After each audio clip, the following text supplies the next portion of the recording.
You're listening to an Airwave Media Podcast. Are you okay? Oh, yeah, I'm fine. It's just that time of the month. Excuse me, what? Time to pay my phone bill. And let me tell you, these charges are painful. Okay, well, why don't you switch to Mint Mobile? Mint what now? Mint Mobile has premium wireless plans that start at just $15 a month. Oh, $15 a month? That's a steal. Yup. Say bye-bye to those pain in the you-know-what monthly bills and unexpected overages. Mint Mobile is here to rescue you. All their plans come with high-speed data, unlimited talk and text, and you get to use your own phone with your own phone number, bring all your contacts, just like before. No more surprises in that time of the month. I love it. Shop data plans at mintmobile.com/queens. That's mintmobile.com/queens. Upfront payment of $45 for 3-month 5 gigabit plan required, equivalent to $15 a month. New customer offer for first 3 months only. Then full price plans, options available after that. See Mint Mobile for details. Hey everyone, this is Erin Carlson from the Stars of the Golden Age podcast. I just want to give you a quick heads up that Katie and Nathan's language can be a little on the spicy side. So if you're not comfortable with the occasional F-bomb and the like, it may not be suitable for you. Although I talk like a sailor in real life, I have to keep my podcast, Stars of the Golden Age, clean for my 90-year-old grandma's ears. So if you're into old Hollywood stars like Hedy Lamarr, Frank Sinatra, and Jean Harlow and want to learn all about their lives in a clean but not boring way, come on over to Stars of the Golden Age and check them out. But first, mix yourself up a tasty cocktail and listen to this story by Katie and Nathan. Enjoy! Hi, this is Katie. And this is Nathan. And you're listening to Queen's Podcast, the show about women in history.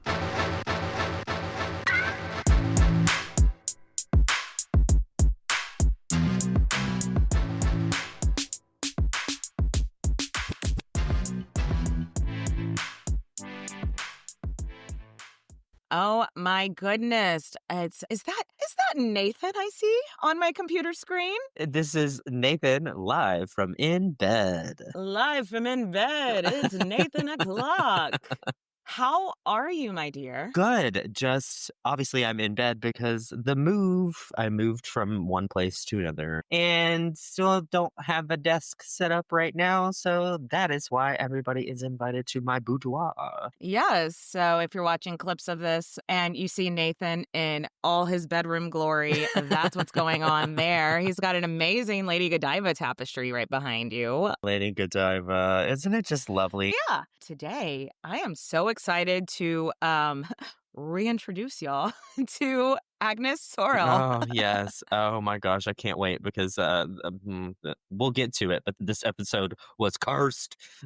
It was cursed the first time, but now we're trying again. But before we get started, Nathan, who was Agnes or Sorel? She was the official mistress of King Charles VII of France and is often considered to be the first maîtresse en titre, which is the official royal mistress. She was known for her beauty, influence, and a whole lot of scandal. Yes.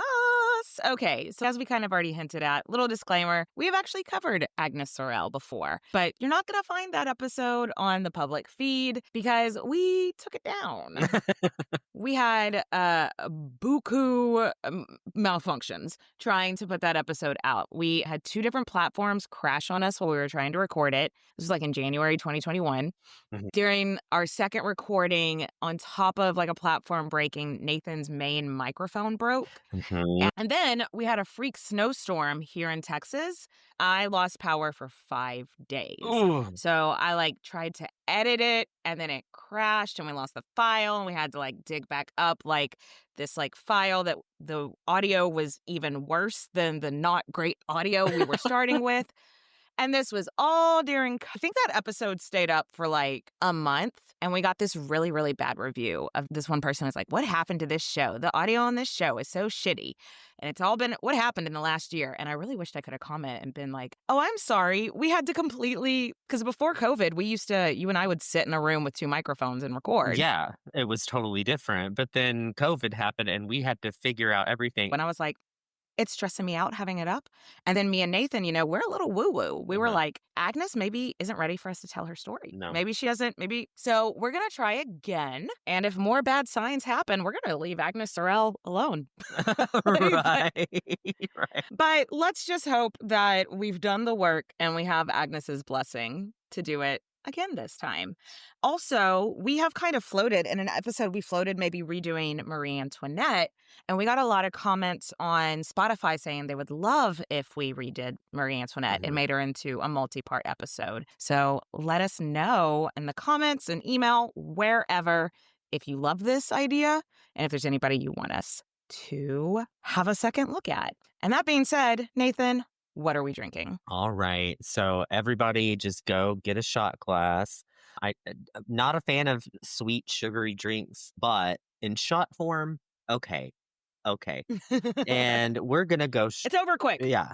We're going to go straight for the slippery nipple, or we can call it the nip slip, because our girl is infamous, maybe historically or not historically accurate, but infamously known for her nipple slip, her left boob. She really liked her left boob. Her damn titties. We might say that about 1,000 times. Nathan, what's in a slippery nipple? I don't know if I've ever had one before. Oh, okay. So it's just equal parts butterscotch, schnapps, and Irish cream. So like Bailey's. Oh, easy peasy. Yeah, that's it. So it's a very, very simple easy drink. peasy. Yep. So before we get started, let's do some Patreon shout-outs. Shout-outs to Danny N. and Bonnie. And shout out to Danny R. and Jeremiah. There's a reason why we had to do your last initials. We had 2 Dannys. Yeah. We had 2 Dannys this go around. Felt the same way, too. Yeah. So welcome. Y'all are the Danny Club. And thank you to all of our supporters, whether that's on any level at Patreon or just a listener or a follower on socials. We love all you bitches. Yeah. And that being said, let's get into Agnes's life. All right. So Agnes was probably born in 1422 in Touraine, France. Unfortunately, we don't have any guesses on her birthday, so we can't get into that astrology here. But y'all, let us know if there's any guesses by the end of the episode. Let's give her a little shot of maybe what she could be. Maybe, yes. Okay, 1422. Nathan, what was going on in 1422 in France that we have talked about many times on this show? Oh, gosh. It was like the 100 Years' War that didn't actually last 100 years, right? The 100 Years' War, exactly. So the 100 Years' War, for anyone new to this part of history, is a conflict between England and France that lasted 116 years. Yeah, right. But the 116-year war just doesn't have the marketing behind it. No, The doesn't 100 have Years the War PR does. campaign. No. This war started a long time before Agnes was born, so no one that she knew would have ever known, like, peace. If you want to go back and listen to our Isabeau of Bavaria episodes or Yolanda of Aragon, it covers this same point in time, and it's just so much war. When France wasn't fighting the English, they were fighting each other all the time. The English are fighting the French. The French are fighting the English. They're just big mad at each other. The French were fighting the French also. Like, it was just... whew, I would like to know what was going on with the planets during... I mean, yes, the 100 Years' War, but also the French couldn't quit fighting amongst themselves during this time as well. Like, it was complicated. It was incredibly complicated. If you are interested in learning more about any of that, I'll go ahead and link in the show notes to our Isabeau of Bavaria episodes and our Yolanda of Aragon episodes, so you can check those out. As the famous poet Avril Lavigne said, why you gotta make things so complicated, right? Honestly, yeah. There's Shakespeare, and then there's Avril. So back to our story. While, Anyway. while we unfortunately just don't know a whole lot about Agnes's childhood, it's safe to say that she grew up knowing loss. I mean, Yeah. everyone did. No one Yeah. in France that was alive at that time knew any semblance of peace. No, everybody knew a brother, a husband, or father, or something that was sent off to die because these kings couldn't fucking. The kings couldn't king. The kings couldn't stop fighting each other. If anybody was like, what the fuck was this war all about? We don't have time to go into it too deep, but for a very high level TLDR, the English king thought he should be the king of France as well. And the king of France thought that the English king should fuck all the way off. That had been going on her entire life and the entire lives of everybody alive in France. So, yeah, just keep that in mind that maybe a lot of people are fucking tired of all this. Right? And Agnes's family was not the highest nobility in the world, Uh-uh. but they weren't slumming it either. Her Yeah. dad was a châtelain, which means he Mm. managed castles. Isn't my French just so good? C'est bon. And but he managed castles, which sounds like a fancy job where you'd probably meet some pretty interesting and important people. So they would be considered lower nobility. But unfortunately, we just don't know anything about her childhood. Later in life, there's like a passing mention that after she gets the role of like official mistress, her brothers get good jobs. So I think she had 4 brothers, but like we don't even know, were they raised at home? Was she raised at home? Like we don't know anything about her relationship with her family, her education, anything like that. We're not even sure. Like I listened to one podcast that said that her parents died and she was an orphan as a child, but they didn't list their sources and I couldn't find that anywhere. So all of that to say is we don't fucking know anything about her childhood. So shall we fast forward to when she's about 20 when we know something? Sounds good. We shall. When Agnes is first documented, she would have been about 20.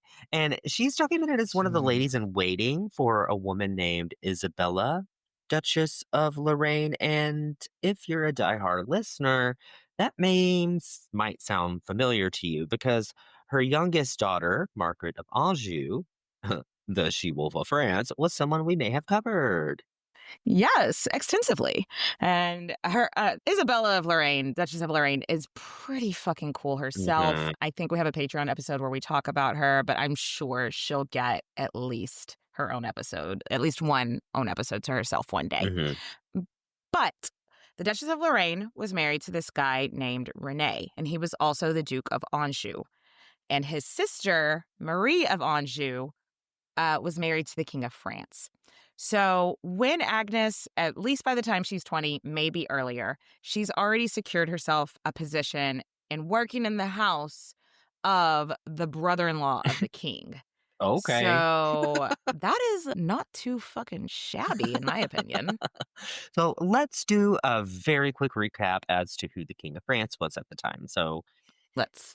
his name was Charles VII. And again, this is another Queen's podcast rabbit hole. Mm-hmm. Charles VII's parents were Isabeau of Bavaria and Charles VI, aka Charles the Mad. We don't love that name, but historically, if you want to like know how things were going with his dad, Charles the Mad is what people called him. Very long story short, which not a lot of time for. His parents wrote him out of the line of succession, though most of the blame fell on his mother, Isabeau, on account of his father being totally incapable of making any kind of decisions on his own.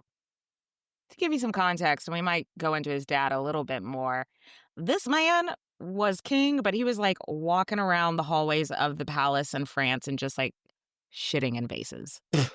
Not out of spite, Yeah, like not to piss people off, I'm just just- because I just snorted. I've never bless his heart. I've- Poor baby Charles, Oh, Charles poor the Sixth, though. thing. Oh, that's Poor awful. baby. Oh. But then, so Charles the Seventh is prince, or dauphin, as it is in France, Dolphin. and Dolphin. He was the royal dolphin, and he was written out of the line of succession. But then he met this very little known historical figure. So really put on your rabbit hole digging, because you're not going to know about this woman. Little known historical figure, Joan of Arc, comes and helps Charles win his crown back. Isn't that so fucking cool? He was probably so grateful to Joan of Arc and probably bent over backwards to give her a really privileged life for, I'm assuming, her very long life after that, correct? You think. But then he let her get captured and just was like, all right, just go ahead and get executed by the English. It's cool. Whatever. It's cool. It's cool. Right. So historically, we call that, I'm sure a lot of historical scholars have used this term, a dick move. Yes. Yeah. But anyway, so Charles VII becomes king with the help of a lot of powerful women and a lot of really cool women. And he actually becomes king the year that Agnes is born. So I'm going to save you doing the math. He's 19 years older than Agnes. Hey. Cool. I've got an ick face right now. Don't love it, but that's what happened. Charles VII of France has not gone down in history as a particularly good king. He's remembered for being lazy and probably had some mental issues of his own. It's impossible for me. I don't want to play psychiatrist from someone like 600 years ago, but I could totally see some sort of, obviously it's in the family, right? His father had the same Genetic. issue. Yeah. And he's been neglected. He's neglected his duties his whole life as king, bankrupted France. So he's, the track record's showing not doing super great. No, he's not. He's not. Historians don't look at him as like a really great and effective king, and neither do the contemporaries. So back to Agnes. Since we don't know much about her before she becomes the king's mistress, we're going to have to make some educated guesses based on what we do know. So we don't know what her education was like, but if she's a lady in waiting to someone as high up as a duchess who is a sister-in-law to the king, we gotta assume she's not like a fumbling dumbass. You know what I mean? Yeah. We're going to assume that she could read, that she was literate, which to us, we're like, obviously. But back then, in the 15th century, to someone who wasn't in nobility, that's not a given at all that you would be literate. No, it wasn't. She probably was at least somewhat fluent in other languages because the duchess that she was a lady in waiting for spoke Italian. So Agnes had to have known that, to get by. At least enough to get by, yeah, for sure. And then, she probably learned to play musical instruments. She was probably like on top of all of her etiquette that would have been used at the French court. So it kind of seems, the educated guess that I'm making at least, is that it was a practical education, things she learned on the job. So she probably isn't learning like theory or philosophy or poetry necessarily, but she definitely was literate, probably was quasi-bilingual, and she was a very popular lady in waiting and a very successful lady in waiting. So we have to assume she at least had street smarts. Oh, and did we mention that she was hot? Oh yeah, she's hot. Like, because, we don't know anything about her education, but we know that she was hot because, of course, we do. Smoke show. Honey with a body. Yaddy, yaddy, yaddy. By all accounts, by the standards of the time, Agnes Sorel had it going on, y'all. Yeah. And we've discussed like the ideal beauty standards of the time before on this show. So super pale, blonde, blue eyes, high forehead was like a big thing. Oh, so like they thank would God. pluck their hairline. She was like the ideal beauty standard for the time. And also, Nathan, what else did she have? Damn titties. If you're familiar with her at all, you probably know that painting of the Virgin Mary nursing a baby Jesus that is based on Agnes's likeness. And we'll discuss the significance and drama around that painting at the end of the episode. But she was said to have had the nicest rack anyone had ever seen. Katie's like, oh, mad respect. Hey, yeah, game respects game. Uh, According to the 19th century historian Joseph Delort, her beauty was well known like all across France before the king even laid eyes on her. He says the reputation of her striking beauty soon crossed the limits of Touraine and drew near it an infinity of magnificent lords. So I guess that means that even before she set foot in the king's court, the men were already knocking down her door. Yeah, that was bougie talk for she fucking hot. She was hot and everybody wanted to hit her. So she was not at a lack of suitors. One might say. No. Right. We don't know her birthday, but we know that every man in France was talking about her. I am feeling some sort of Leo somewhere in her chart. You think so? You think so? I was feeling Virgo because she seems very practical, Ooh, which we'll get to. I could see that too. Practical and bougie, but we'll get to that later. Oh. And when it's like, we don't know her birthday, we don't know anything about her her personal traits, but we know that she had a great rack. Cool. Thanks, historians. Thanks for writing that down. Thanks for telling us she had good boobs. And that's it. Yeah. All right, so the year is 1442, and we know the King of France is Charles VII, but let's meet his queen. Her name is Marie of Anjou, and the couple were betrothed as children, which again, we talk about kind of more in depth in our Yolande of Aragon episode. So got engaged. Betrothed is ye old-timey word for engaged, if anyone's new here. And so they got engaged when they were little bitty kids. They grew up together. And then it's an arranged marriage. So there wasn't necessarily like that romantic love there. Mm-hmm. Despite that, at this time in 1442, they already have 12 children together. You said that very heavily, and that is meant to be very heavily. 12 children together. That's so many children. That's too many. Her poor vagina. That is a dozen. That is like you go to the bakery and get 12 donuts, not 12 children. Charles, however, was never faithful. In fact, it's said that when Charles would travel, he brought so many mistresses on the road with him that it was like he had a traveling harem. Okay, choices. So if Marie was ever stressed out about the harem of it all, we don't know. She never said anything publicly or made any comment about his being unfaithful.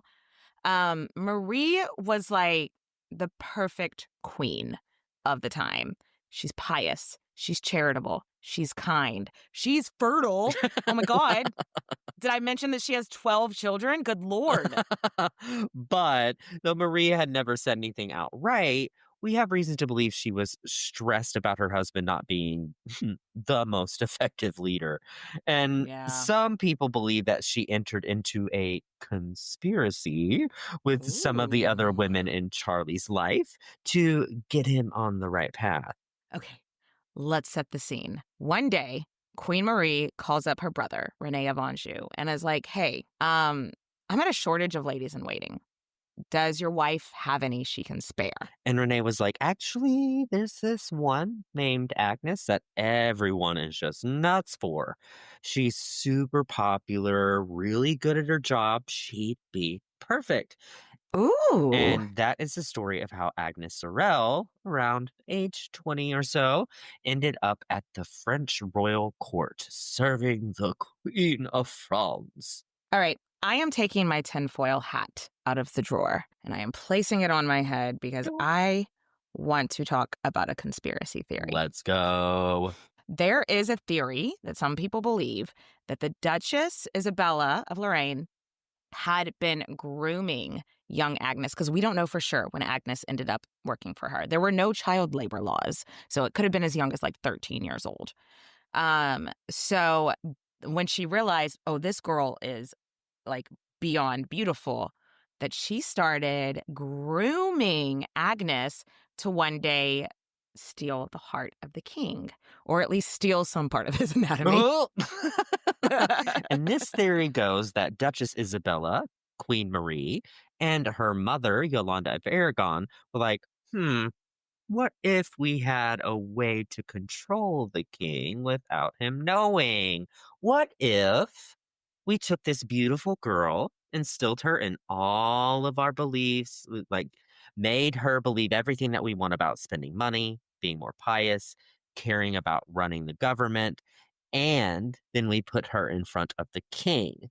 She could be this positive influence on him, and she can make sure that he always makes the right decisions that benefit France. So this is the theory. And I mean, we've seen it before on this show. Stranger things have happened. This has happened in history. We see it later in the French court. We've seen it in the Tudor court. We've seen it in like the Chinese court when we covered Empress Cixi. You know, they were putting their hot daughters in front of the king, hoping to sway bedroom talk, pillow talk, swaying policies. This is the only difference in this theory is that it's 3 women coming up with it. Yeah. It's so crazy. Yes, this has been going on since our last episode where we covered ancient Rome. Yes. Anyway, which if we believe this whole 3 women pulling the strings theory to control a wayward king via his sex life, that begs the question, though, was Agnes in on it? Did she know what she was doing when she was being sent to the court? And this is, again, if it was this conspiracy, which I don't know. I don't know which way I lean. Yolanda of Aragon liked having ears and eyes everywhere. So I don't put it past her. She's seen her son-in-law being a shitty king, and she's like, all right, that dude loves to fuck. Let's make sure let's make sure he falls in love with somebody that we can send messages through. I don't think that's out of the realm of possibility. I have to agree with that. I think it is because that is the only way that a woman in that time had any sort of political control was sexual politics. I hate to say it, but that was it. And Yeah. Mama knows. Or to be a regent. Yeah, and Mama knows what her son is like. So she's like, all right, so he's a horn dog. And I mean, Yolanda of Aragon basically raised him as her yeah, son-in-law, but she but basically she raised him. Yeah. Yeah. So she was really integral in every little relationship that he had. So obviously she could easily set it up with like, okay, I have this fine ass chick with an amazing rack, and he is a horn dog, and she's really sweet and she's really nice, and we can get her to do some of what we want him to do. We can work with, yes. So do you think that they would have told Agnes, hey, we are sending you there to fall in love? I don't know if or they do you would think, tell her. I don't think they would tell her. If they think that they could have, I hate to say the word manipulate, but if they thought that, okay, we've manipulated the situation so where we don't even have to lie or say anything, because if she's smoking hot, the king's going to fall in love with her. And if you get told by the king, hey, I'm in love with you, again, we've talked about this before, when the king says, hey, let's shack up, you can't say no. yes. And we'll get to that in a little bit too. But I like the idea that she would have been in on it. I think that would make such a fun like historical romance novel. It would be. It's like a spy, but falls but then in they love. fall in love. I love this. So somebody write that. But anyway, let's mull it over. Let's think about what we think about those theories. I'm gonna go, I don't know, maybe take another slippery nipple shot. And then we will be right back after a quick break. Hey, Queens. It is Katie from Queens Podcast. And if you are a longtime listener to this show, you know I have Wanderlust, and I bet a lot of you do too. I have a trip coming up in just a month or so to London. And guess what? I am treating myself to first class. No, not a first class flight. The podcast isn't doing that well yet. I mean a first class quality suitcase from Quince. Without breaking the bank, of course. Quince offers high quality travel essentials at prices that make you feel like you've already started your vacation. I'm talking about lightweight European linen styles starting at just $30, washable silk tops, and of course, lounge sets because, I mean, why not look good when I'm lounging around in the hotel? Am I right? But it's not just about clothes. Quince also has premium luggage options, stylish totes, carry-on bags. Treat yourself, honey. These are all going to look awesome without breaking the bank. So how do they do it? How do they keep me in style without maxing out my credit cards? Quince partners directly with top factories. They cut the cost of the middleman and they pass the savings on to us. And here's what I love the most. They only work with factories that use safe, ethical, and responsible manufacturing practices. For my upcoming trip, like I said, I am upgrading to Quince's stylish, durable suitcase. It's spacious, it's lightweight, and it's perfect for all of my travel needs. So for your next trip, why not treat yourself to a luxe upgrade you deserve from Quince? Head over to quince.com/queenspod for 365-day returns plus free shipping on your order. That's QUINCE.com/queenspod. Happy travels! This episode is brought to you by the Nissan Armada Pro 4X. With a twin-turbo V6 engine ready to propel your adventures, up to 8,500 pounds of towing capacity to haul all your favorite toys and space for 8 passengers. Nissan's most powerful car yet will chew up and spit out anything you throw at it.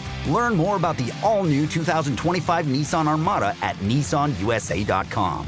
Towing capacity varies by configuration. See Nissan Towing Guide and Owner's Manual for additional information. Always secure cargo.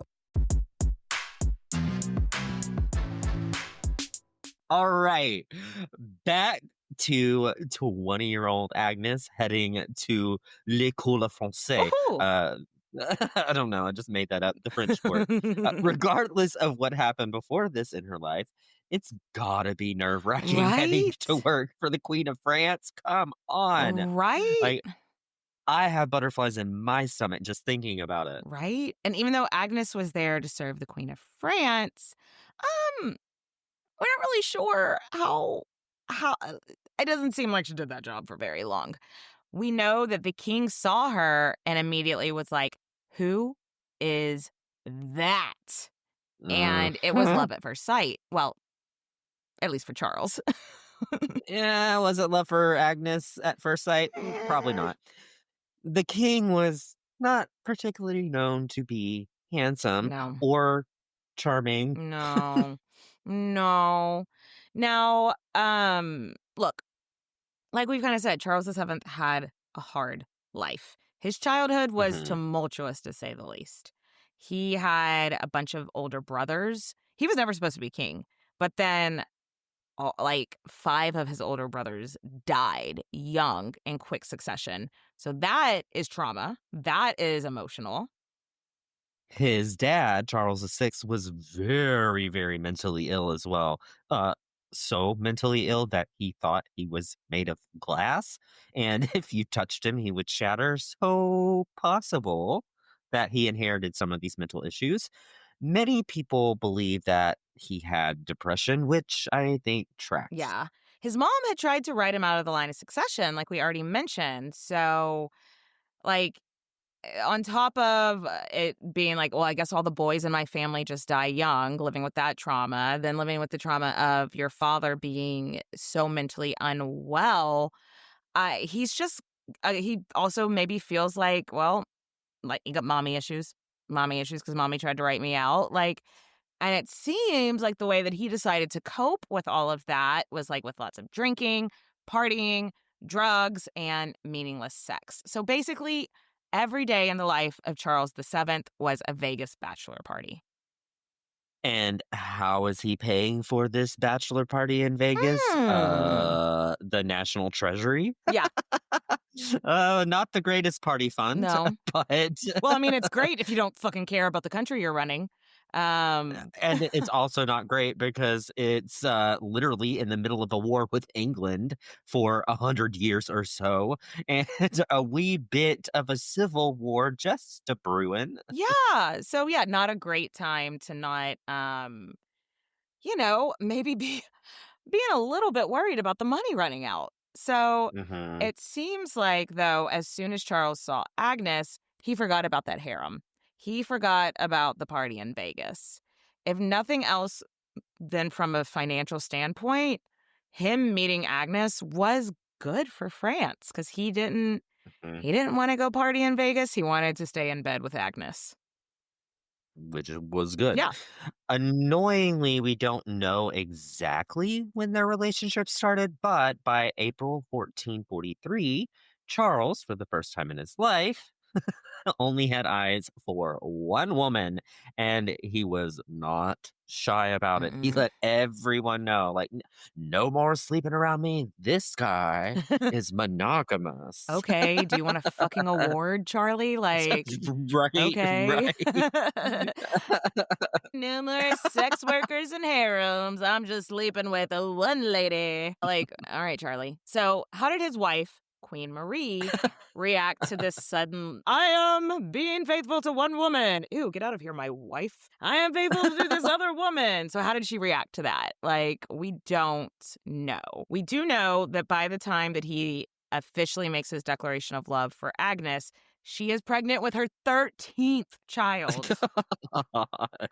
So I'm just imagining her being like, okay. Like, Right. I don't think she's brokenhearted. Like, it's probably embarrassing to have your husband running around like that. But from like the standpoint of, I don't think she was in love with him back. And I think she probably didn't want to get pregnant many more times. So in my mind, she's just sort of like, okay, if you could just be in a monogamous relationship a little bit more quietly, that would be great. And he's making this declaration of fidelity far and wide. And everyone is in France is like, pardon? Who is this? Who? Who is this fucking Agnes chick? Who the fuck is Agnes Sorel? What are you talking about?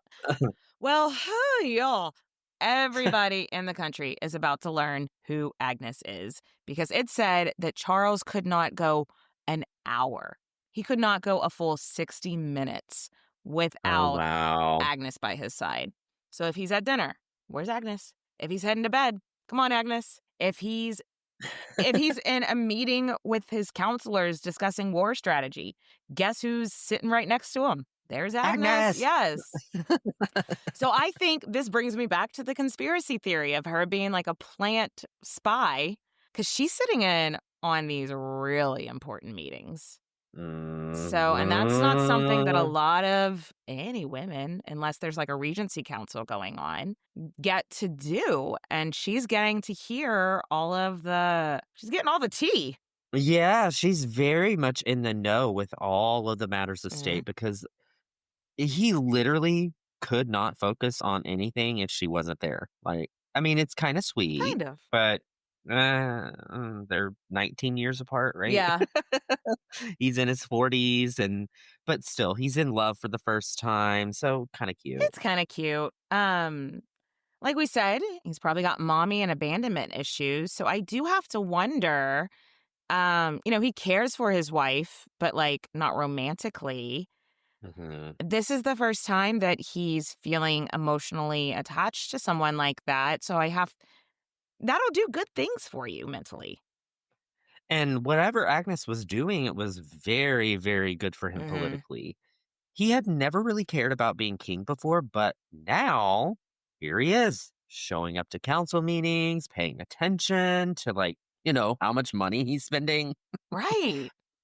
actively taking a role in governing, stuff we love to see. Yes.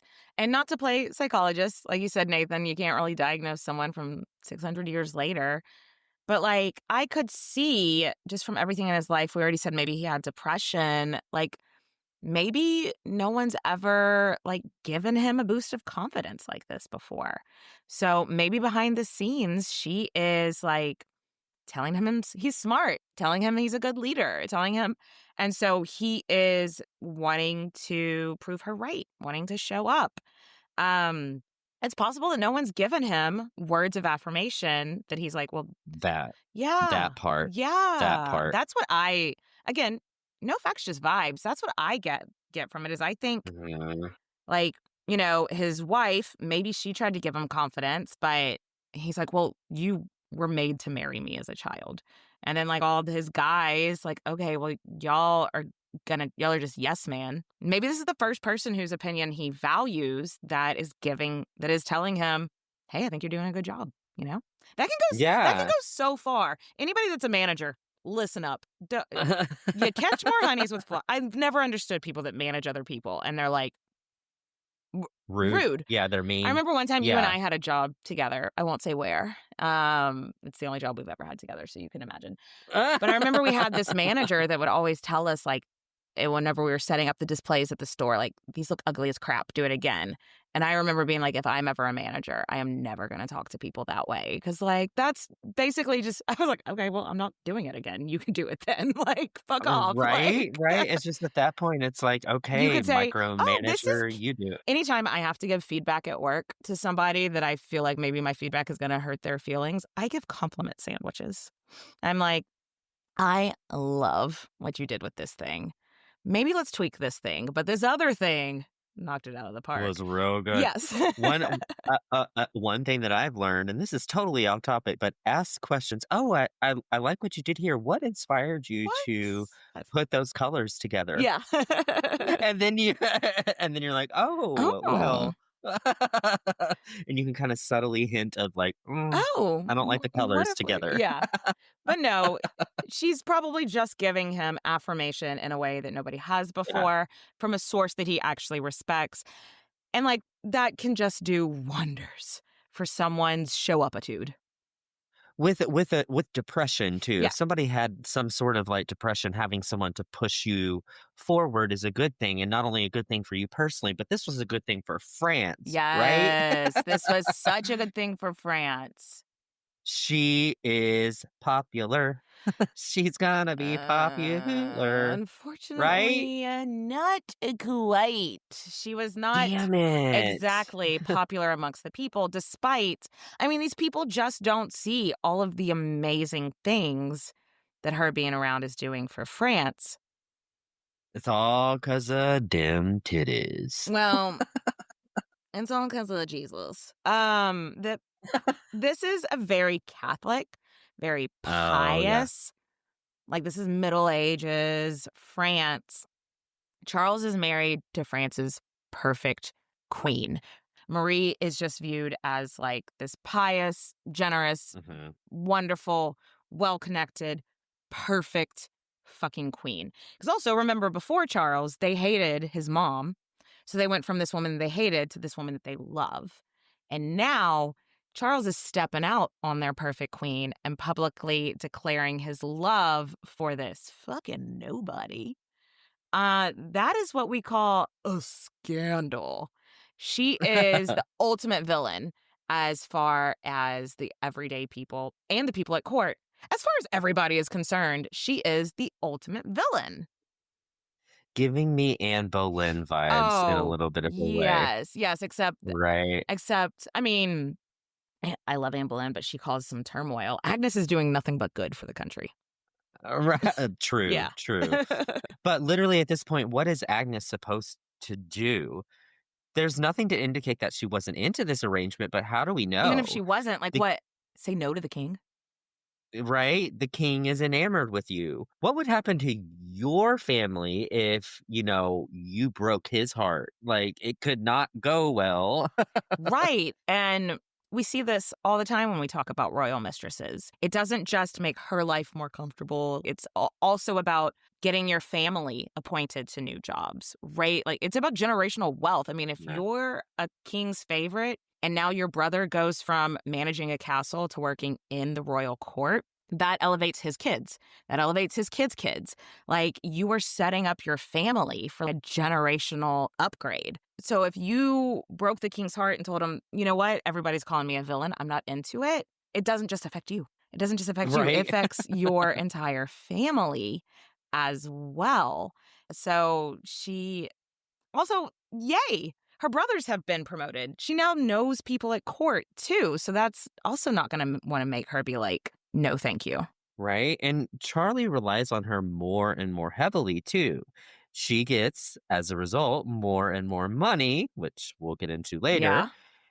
And she's not just putting that cash straight in the bank. She's sending it back home to donate to charities. She's giving it to her family so they can live a more comfortable life. Right. So speaking of family, let's introduce a new character.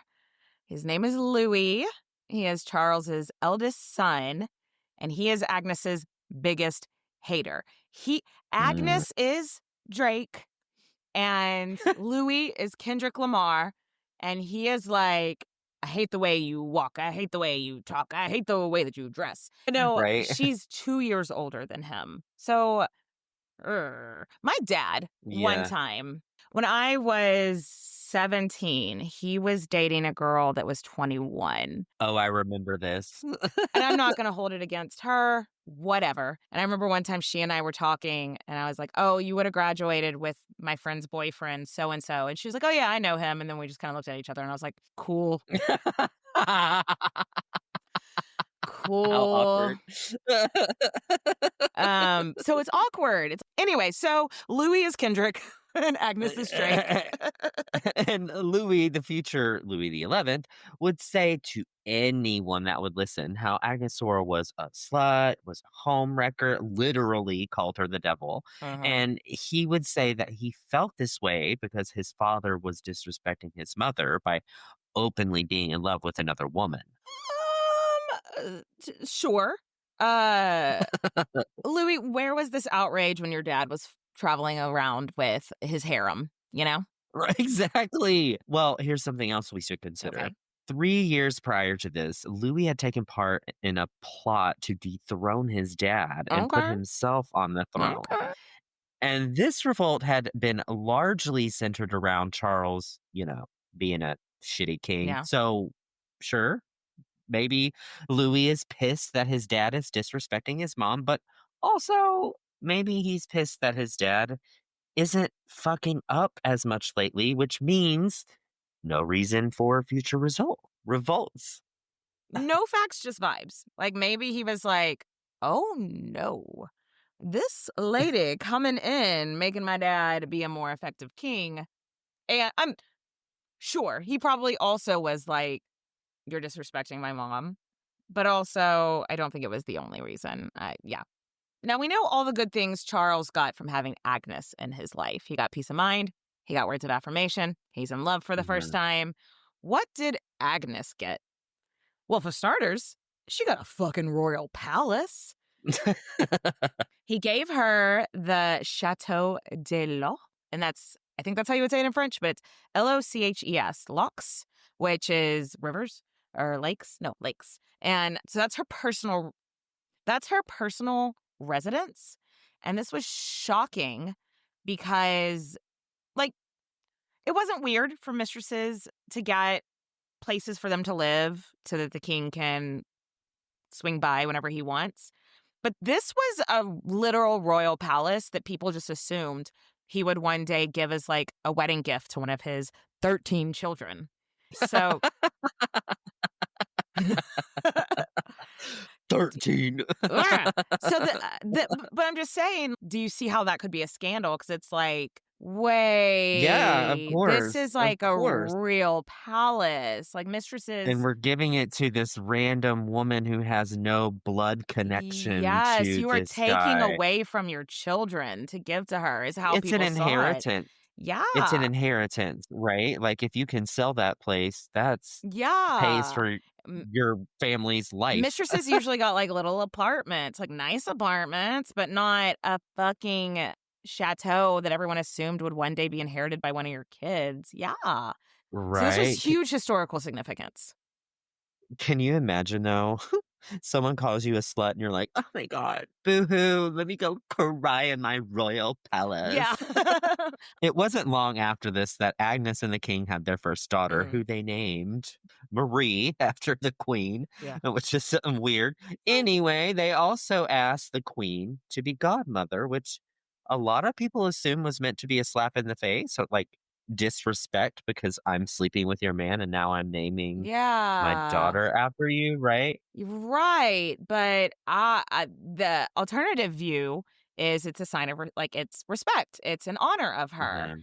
because I later in life, this daughter, Marie, does become like a favorite at court, does very well at court. And Queen Marie actually takes her role as godmother really seriously with baby Marie and ensures that she has a great education and ensures that she's not bullied by any of the other royal children or whatever. So I don't know. What do you think? Do you think it was meant to be disrespectful or a sign of respect? I think it's meant to be a sign of Oh, I respect. do too. I think that would be obviously rude for it to be disrespectful, but I don't think Agnes Agnes never did anything on her own accord to be disrespectful to the queen.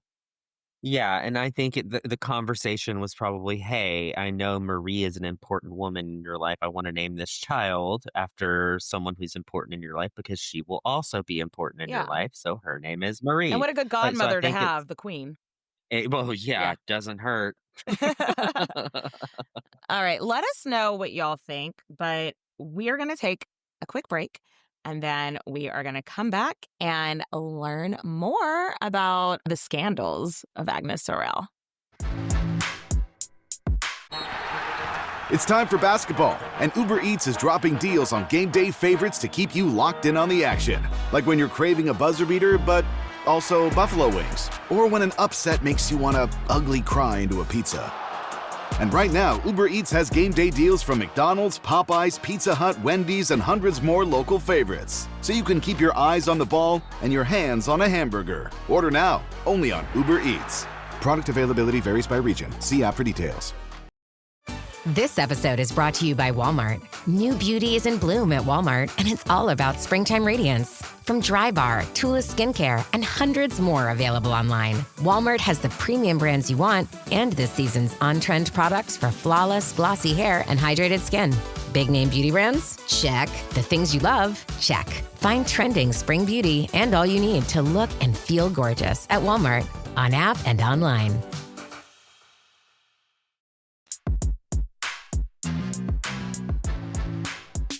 Ooh. Okay, let's take a second to talk about Agnes's influence in French society. Because a lot of people, when they talk about Agnes Sorel, all they want to talk about is dim slippery nipples, dim titties. Downstairs. But a lot of her influence actually gets swept under the rug. Right. So I already talked about like her positive influences on the king and the economy, but I don't think that should be downplayed either. That's huge. Another big moment is soon after the birth of their daughter, Agnes is officially recognized as more than just the king's side piece at the moment. Remember, she's not a duchess, she's not a countess, she's on paper just some girl. Yeah. So Charles ends up recognizing him as the official royal mistress. It is literally a job title that comes with a paycheck and a pension Yes. and an official seat at the table. Y'all, we cannot stress how big of a deal this was. The title as Mistress Entree wasn't created yet, but she walked so they could run. You know what I mean? Yep. Like, didn't have that title, but it was everything without the title. Think about the official royal mistresses that we've talked about on this show alone. Like Madame de Pompadour, she held that title for so long, and she like actually ran shit in the government. Mhm. This is a huge historical moment when he's giving Agnes like the precursor to that official mistress title. It's fucking huge. Yes, this was a monumental moment, but it was equally as unpopular. Mm-hmm. And because all eyes are on her, every little move she makes is scrutinized, Right. especially every little dime that she spent or, the king spent on her, which let's not get it twisted. They did drop a few coins. They dropped a pretty penny on lots of things for Agnes. Specifically, y'all, this girl had a passion for fashion. Uh, And she is wearing the finest gowns with the biggest headdresses and the largest jewels. And subtlety, thy name is not Agnes, because she is letting everyone know. I mean, those fashion choices, she's not saying shit. Her clothes are saying, I am uh-huh. not a fucking joke. Do not mess with me. You think I'm just wearing this big, uncomfortable headdress because I like it? No, I am letting you know that I am not to be fucked with. And she was right. So, of course, because no matter what she does, it's a scandal, people start talking shit again. Like, can you believe what bright colors she just wore? Oh my God. Can you believe all those gems that she had on every single finger? Scandal, scandal, scandal, scandal, scandal. But when she hears people are talking shit on her, she dials that fancy factor up. There were certain fabrics and dyes that only royalty were meant to wear. So she goes to Charles and is like, hey, babe, I want to wear the royalty colors. And he's just like, yeah, sure, whatever you want. Yeah, somebody get her some royalty fabrics and colors. And speaking of fashion, let's talk about the whole boob thing. The boob thing. Like the Janet Jackson nip slip. Janet and You've Agnes, so much in common. You've probably seen the portrait at some point that is modeled after Agnes with, her titty hanging out. Mhm. And the story that she had her dresses cut to display her favorite boob. And as much as we love this story, there's just not a lot of proof behind it. Right. She was definitely pushing boundaries in society with her clothes. Like we already went over, she's wearing colors and fabrics she's not supposed to be wearing. She wore a lower neckline for sure. And she was the first person in the royal court to wear off the shoulder. So Mhm. if you watch, like, there's always, anytime there's something set in like medieval times, the women are always wearing dresses off the shoulder. And that is so historically inaccurate because Agnes was the first one to do that. And that was scandal.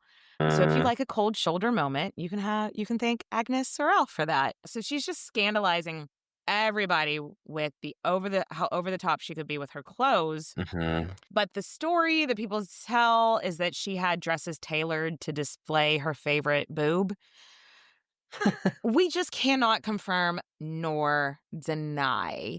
And it does kind of sound like people spreading rumors to me. Yeah. Now, if she had walked around with her titties hanging out just because who the fuck is going to stop her, we love that. Love We it. love that big titty energy. Big tit That energy. being We are here for it. right, that being said, the only contemporary source that says that she literally walked around with her tit out was this chronicler named Chastelain. And he wrote, all the women of France and Burgundy lost so much modesty in wanting to follow the example of this woman. All right. Ugh. All right, dude. Guess who his bestie was? Oh, Louis. The Kendrick in the story. Yeah, so Louis and Chastelain were friends, so maybe his motive to exaggerate this was because his buddy was telling him to. The guy that was bankrolling him as his job as a chronicler was like, write some shit on Agnes. And Chastelain was like, could have been like, bet, let me, she walks Yeah. around with her titty just hanging out, you know? But that being said, though, if you are emotionally attached to the idea that Agnes walked around with her boob out, hey, I am not Maybe. here to crush your dreams. No, maybe she did, maybe she didn't. Just no evidence that we know of that could say a definitive answer on that one. Right. So, yeah, the people are scandalized, but you know who wasn't?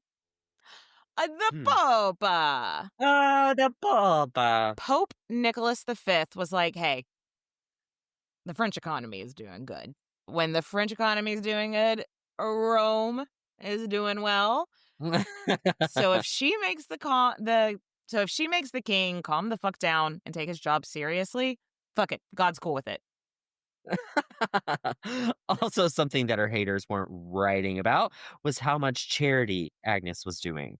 She regularly gave huge sums to the church and to poor families, and a lot of people overlooked that she was a humanitarian. Mhm. And the more her fortune grew, the more gifts she gave to the poor, to the churches, to the orphanages. I'm sure those orphanages would have been like, we don't care if you got 3 tits hanging out.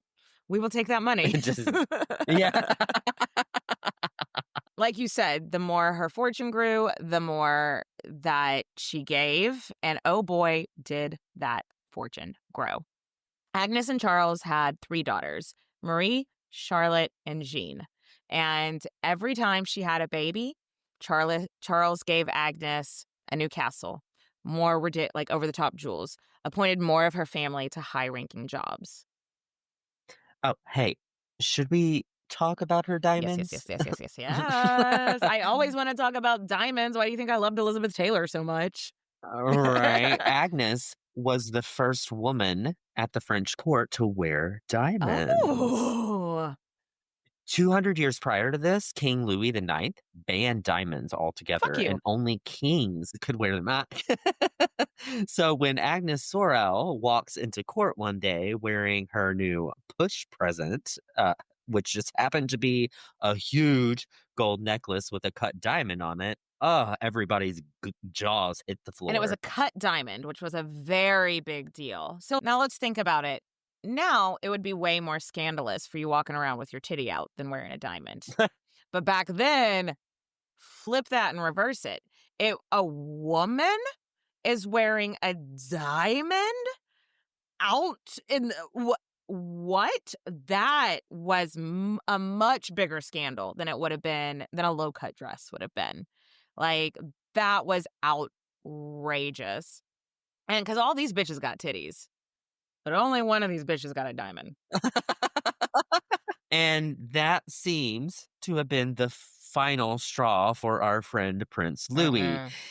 Each time Agnes had gotten pregnant, Louis got more and more angry because honestly, he was nervous that Agnes would have had a son and that Charles would get a divorce, marry Agnes, and then make her son his heir. So he was able to sigh in relief when they only had girls. Mhm. But when she walks in with a diamond, it was fucking over. He was like, my dad is going to move heaven and earth if Agnes Sorel asks him to. I have to do something to stop this woman's power from growing anymore. So there are 2 stories, and we're not sure if either are true, but so here's a story, and we're not sure if it's true, but it's that Louis and Agnes were passing each other in the hallway, and they got into an argument, and then Louis fucking punched her in the face. What the fuck? Well, that escalated Right? quickly. Yeah, like this is a bad look. We don't know if he actually punched her in the face, but even if that wasn't true, the tales of their animosity, or at least his animosity towards Agnes, were so known that everyone believed it, whether it happened or Mhm. not. He just fucking hated Agnes, just like we all know Kendrick fucking hates Drake. He made no secret of it. And so he may have just punched her in the face, which, Jesus fucking Christ, dude. That's crazy. Crazy. Regardless, Charles VII was like, okay, vibes are obviously off. Clearly. Sorry, Louis, you got to get the fuck out. And he banishes his eldest son from court entirely, which, of course, everyone was whispering. Agnes wants to get in between the heir and his son, and she wants to have her heir be the next person in line for the throne. Or maybe he just fucking punched her in the face, and Charles got pissed off about it. My dad had girlfriends I didn't like growing up. I never punched anybody in the face. Like, what the fuck, dude? Like, Louis could have done himself so many favors and just took a page out of his mom's book. because she was being super chill about the whole situation. For the next few years, the king, the queen, and the king's mistress just kind of found a groove that worked for them. I'm sure the queen didn't like Agnes and that she wore fancier clothes than she did, but she would let it slide. And yes, there was drama flying all over the country about the king abandoning his queen. But as for their personal relationship, it seemed to be kind of chill. They weren't besties, but Agnes was really respectful to the queen, and the queen never asked for Agnes to be removed. Right. And if we got our tinfoil hat on, it's because the queen knows that she put Agnes there, you know? Hmm. But yeah, that's not official. That's just Queen's Podcast conspiracy theories. All right. So let's look at Agnes's life so far. We know she's beautiful, maybe the most beautiful woman in the world.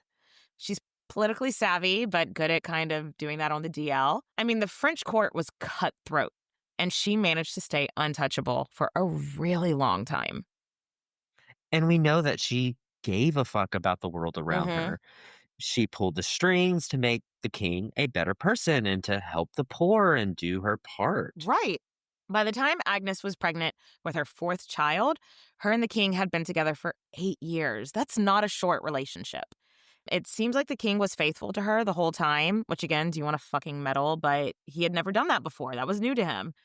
And while we don't know for sure her feelings on him, I mean, 8 years is a long Yeah, time to be with somebody. And I guess we'll never know for sure, but I think it was a loving relationship.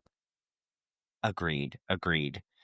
The year is 1449. Agnes is about 28 years old and Charlie is on the road. War had sparked back up with the English. Again. And he was again, and he was actually taking an active part in the campaign, which we love to see it. We love to see an involved king. So in February that year, Agnes and Charles hadn't seen each other in a couple months. So Agnes finds out where Charles is on his campaign, and she rides out to meet up with him while he's there, like battlefield adjacent with his troops. And she is like 7 months pregnant. And that ride is a couple of days. Like, I think today that would be like a 3-hour car ride. Well, when you're 7 months pregnant and you're on horseback, that's a couple of It's days. a couple days. So Yeah. why? Why did she decide I need to see him now in such a, because it was also in February. So like, that's also not like ideal for traveling. It's not warm. Why did she decide that she needed to see him now? Couple theories. Okay. One is that she wanted to raise his spirits because we know he She gives has him a little issue here. confidence. Yeah. Yeah. Or maybe she just really missed him. But there's also a theory that she had gotten wind of a conspiracy theory or like a plot that was set up against the king. And she didn't feel like she could trust anyone else to deliver that message. So she had to go herself. Someone please write this historical fiction spy novel, Agnes the Spy, where she has to like falls in love with him, but still is intercepting messages and has to travel while she's pregnant. We have no idea. I like that theory. I like that she knew something Right? that she couldn't trust anybody to tell him, but who the fuck knows? Either way, when she shows up, Charles is like, babe, what the fuck are you doing There here? is literally a battlefield right there, and you're a billion months pregnant, Yeah. babe. Right. He entrusts her at that point. He's like, okay, you go to the nearest abbey, you go hang out over there, and I'll come and visit you as soon as I can.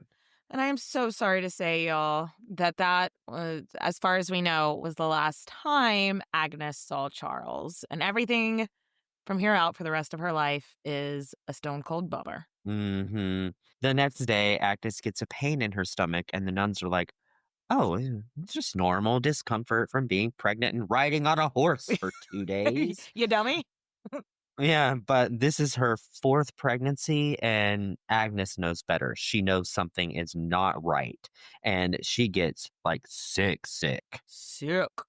We'll spare you the details, but no, this was not normal pregnancy related discomfort. Something else was going on. So she does have that baby prematurely, like 2 months premature. It was a daughter who sadly did not survive, but Agnes lived another 2 or 3 days in agonizing pain. Like, she is screaming and crying and there was nothing they could do. Ye old times. I'm sure they were like bleeding her or something, like, but there was nothing. Yeah, she spent her final days clasping the papal dispensation, which was a letter from the Pope absolving her of her sin of adultery. And she was just sitting there grasping it and praying to the Virgin Mary. And supposedly, her last words were to the ladies who were nursing her. And she was speaking of her body, and she said, quote unquote, "It is a little thing and soiled, smelling of our frailty." Ugh. And then Agnes Sorel, the most beautiful and most scandalous woman in the world, died. She was only 28. Smelling of our frailty. Okay. I don't think I'll be that poetic on my deathbed. You'll just talk about.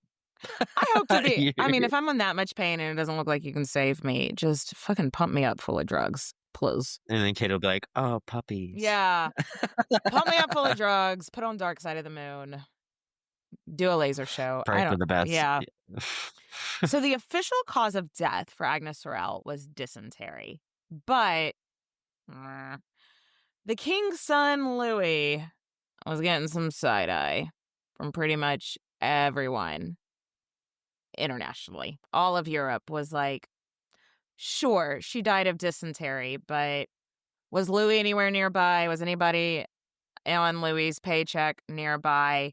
Did he poison that lady? Did he kill that lady? And guess what? He probably did.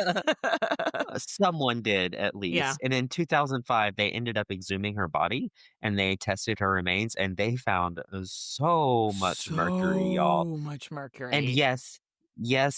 Back then, mercury was used in medicine and cosmetics, but it was so much over the amount that you would normally have, like 500% more mercury.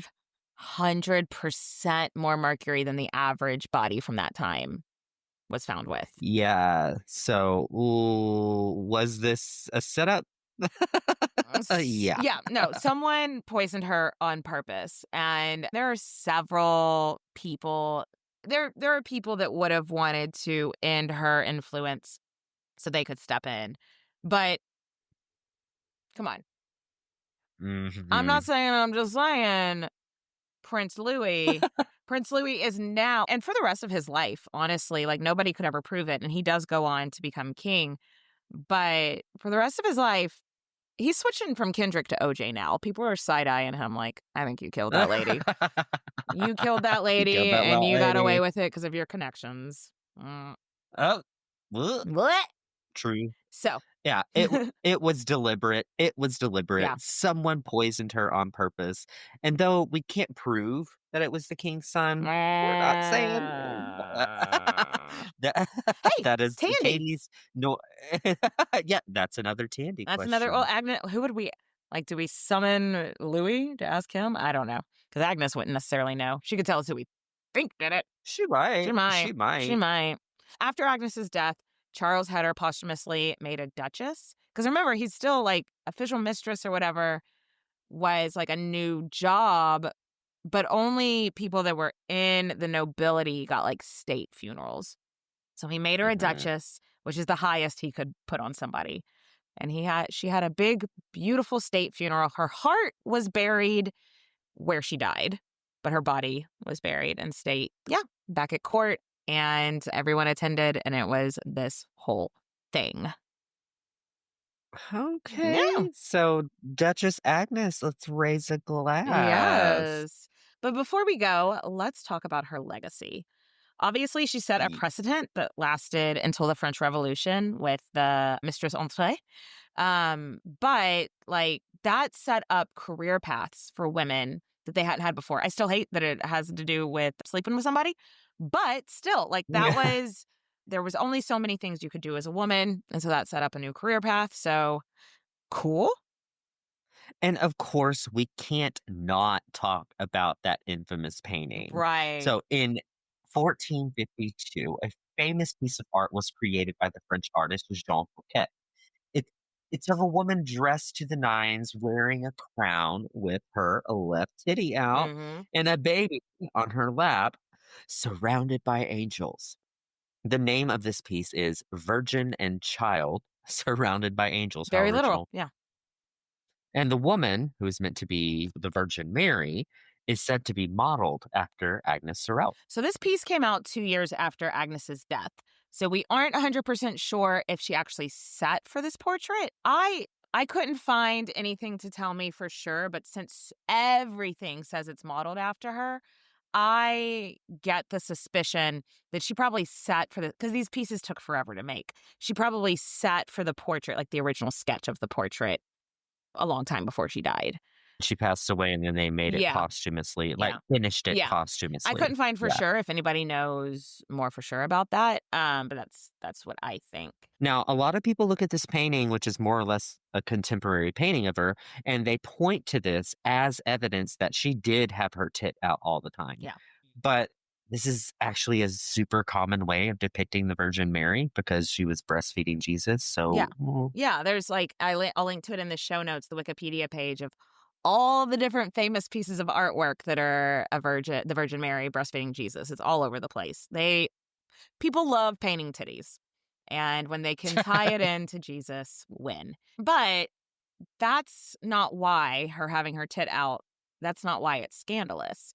The portrait was scandalous because it's a mistress sitting. It's the Virgin Mary, and the model is a woman who's made her name in the world by sleeping with a man that's married to somebody else.